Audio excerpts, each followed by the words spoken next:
So I wanted to make this video to talk a little bit about misusing data.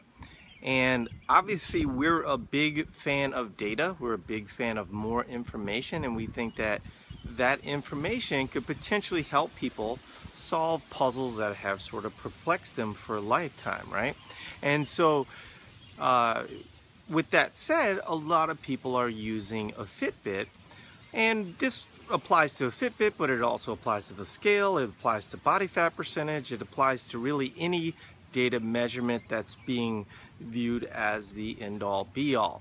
And so there was an article that talked a little bit about, why the Fitbit wasn't for that person, and she wasn't negative. It was actually a really good article, and I agreed with the majority of the premise.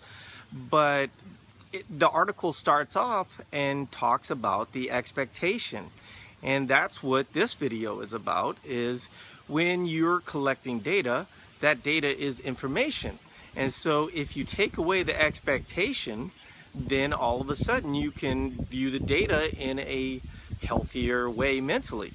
If you view the data as the end-all be-all, or this is the magic elixir that's going to fix me, well, that's when we run into problems. And that's what, people say, well, I have a bad relationship with the scale.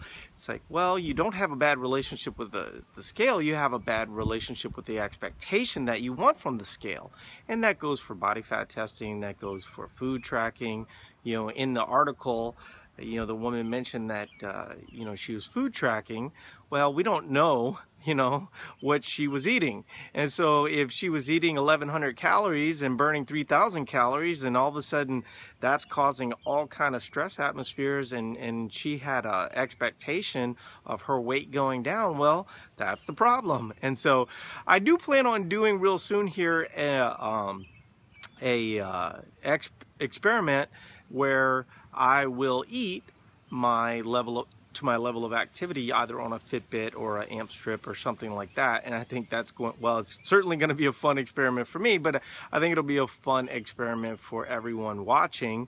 And I think there's probably already a few people that are doing it, and so if they can kind of report how things have gone for them, that'd be awesome. So I hope this helps. Talk to you guys later.